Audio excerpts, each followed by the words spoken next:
Assim, a gente tentou, quando estava no Brasil nessa preparação, nesses quase 5 anos de preparação, a gente tentou de todas as formas nos preparar bem para a realidade aqui. Quando a gente decidiu, nós não tínhamos nem a nossa filha, mas em 2012 Deus nos presenteou com a nossa filha. A gente já estava no processo de vir para cá. A gente leu bastante, a gente estudou bastante, oramos muito. Quando eu deixei o ministério em Bragança,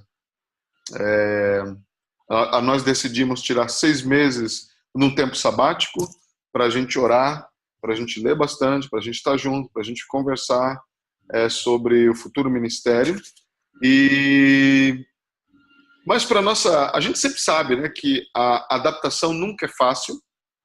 Lógico, tem aquele período que a gente chama do namoro, que tá tudo bem, é tudo a mil maravilha, aqui é uma delícia, é 10 vezes melhor que o Brasil. Mas essa fase do namoro passa e a realidade vem, como aconteceu com a gente. Então, como eu posso dizer para vocês, assim, para a gente, esse período de namoro durou 3 meses. E depois de 3 meses a ficha caiu e a realidade do choque cultural e da adaptação não foi nada simples. Ela foi extremamente difícil. No primeiro ano foi extremamente complicado, dificílimo. A gente começou a estudar no Brasil italiano. Por 6 meses nós estudamos antes de vir para cá, mas a gente aprende de fato quando a gente coloca em prática, né? Então, quando a gente chegou aqui, começamos a colocar em prática. Eu não tenho tanta vergonha assim com línguas, então eu comecei já, mesmo falando errado, eu comecei a falar. Minha esposa muito menos, mais tímida, e a minha filha também sempre falante, mas chegou aqui no italiano, deu uma travada no início. Então depois dos 3 meses foi tudo difícil. A gente chegou em outubro, depois de 3 meses a gente estava no pleno inverno. Então, inverno no norte da Itália, um frio intenso, a gente quase não vê pessoas na rua, a gente não consegue conversar com as pessoas, está todo mundo recluso.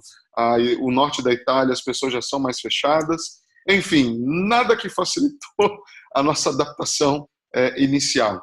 E várias coisinhas, vários detalhes que, enfim, é o choque cultural mesmo, que todo mundo passa e que deve passar realmente. E nessas horas é que a gente olhava para trás e lembrava do chamado, o porquê que a gente veio, as confirmações que Deus nos deu ao longo de todo esse caminho. E isso foi o que, de fato, foi o combustível e o sustento para a gente naquele momento. A gente sabia que Deus estava com a gente, mas sabe aqueles momentos de deserto que a gente sabe que Deus está, mas não sente a presença dele? A gente sabe que ele está presente, mas é difícil, administrar tudo isso.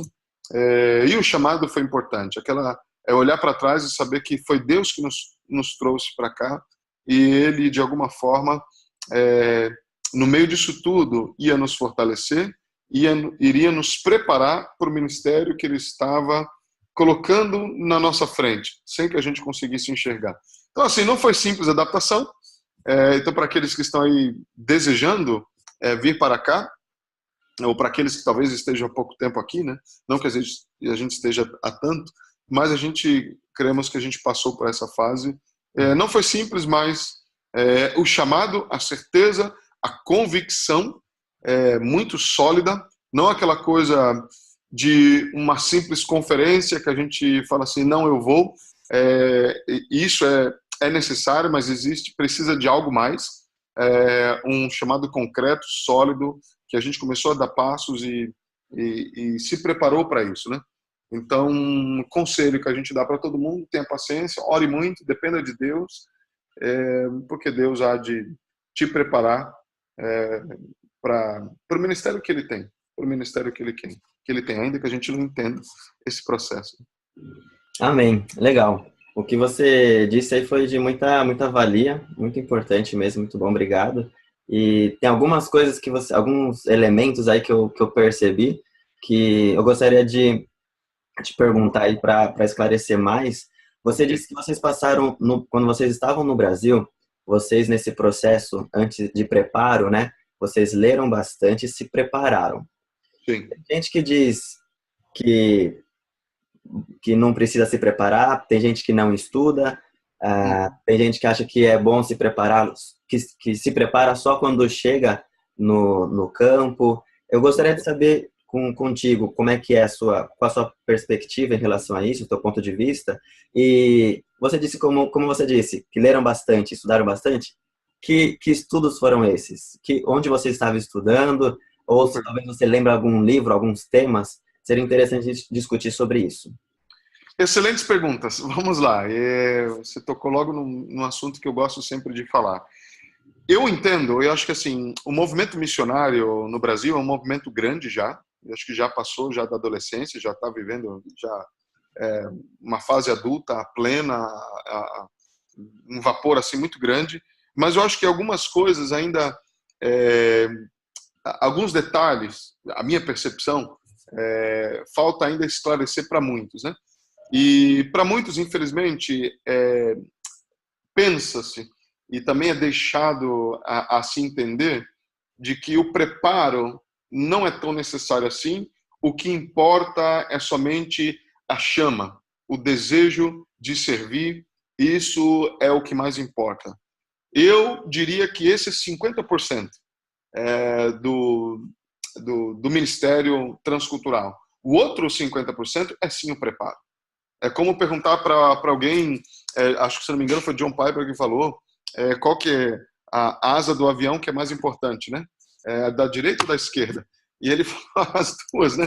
Se você tirar uma, não vai, se tirar outra, não vai. Então, assim, o ardor, a chama, o desejo de servir é necessário, sim, mas é só a asa direita. Mas também precisa da asa esquerda, que é o preparo.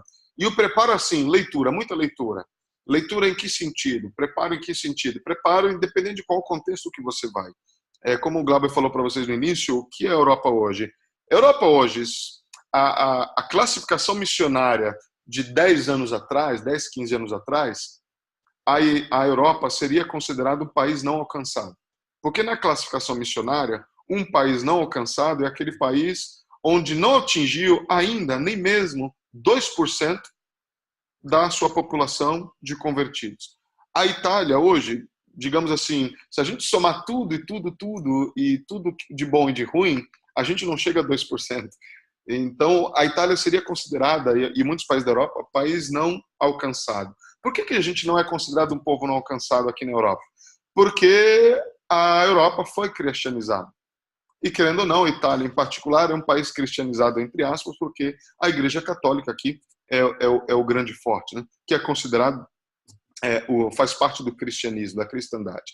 Então, criaram-se uma classificação diferente.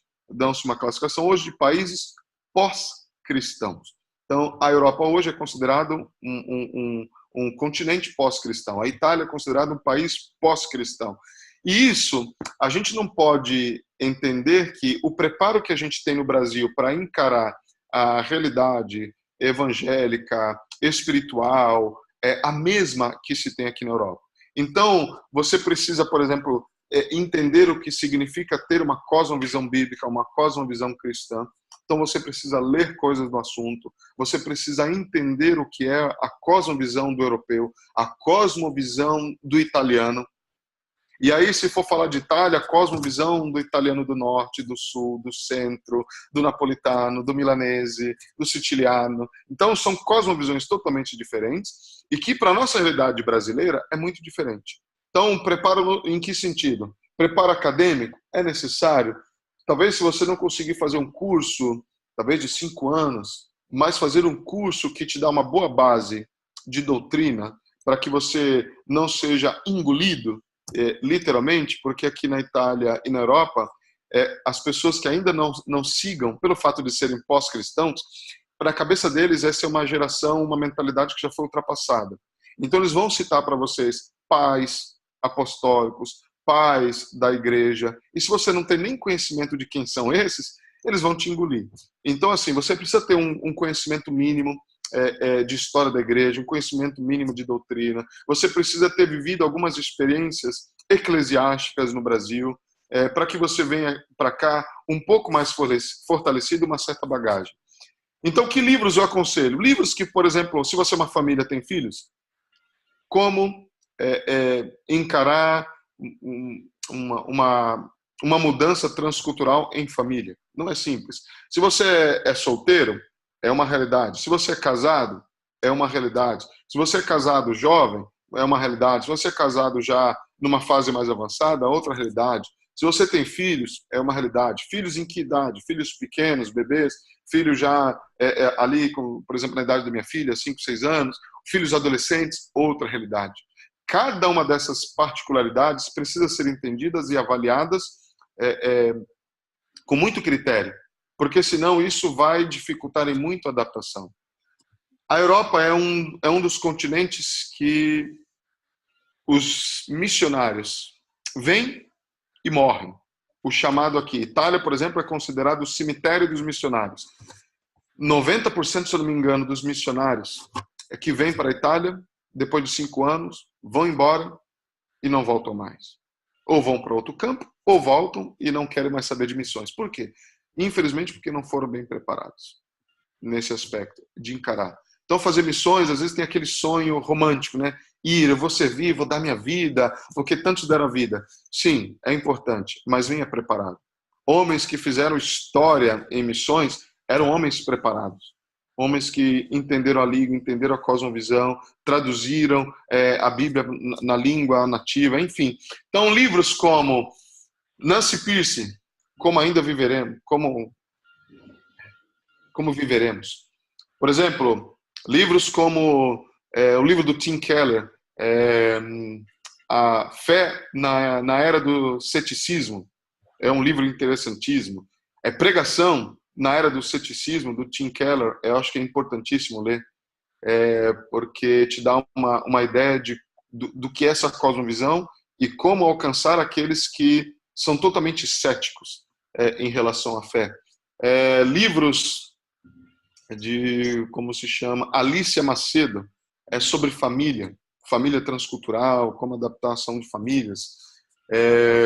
Nesse sentido, eu acho que seria uma boa. Se você vem para cá e quer ter uma experiência, por exemplo, o seu desejo é plantação de igrejas, no Brasil tem um ótimo curso, excelente curso online para se fazer da Igreja Presbiteriana Chácara Primavera, lá em Campinas, do Ricardo Agreste. Se chama CTPI. Então, procura no Google CTPI. Se pode fazer online. Uma excelente ideia de como abrir um pouco a cosmovisão sobre o que é plantação de igreja.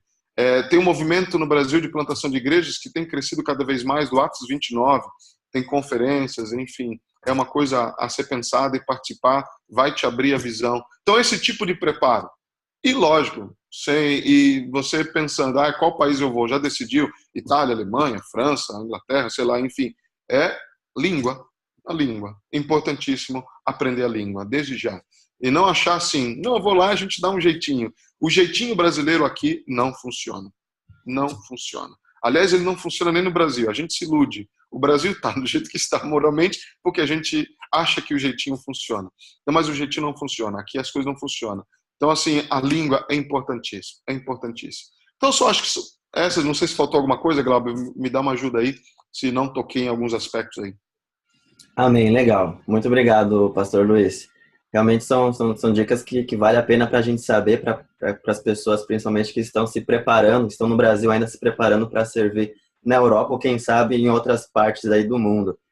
Sim. A questão que você disse das asas, 2 asas do avião, que seria 50% mais voltado para a sua chama, para o seu chamado, uma coisa divina, e outra 50% que é a parte mais humana, o seu preparo, são importantes para a gente decolar. Como você disse, eu achei interessante que os missionários que fizeram história, que mudaram aí, que são personagens importantes da história do cristianismo, todos eles praticamente se prepararam bastante para trabalhar, né, para servir na obra. Então, realmente é muito importante. Legal.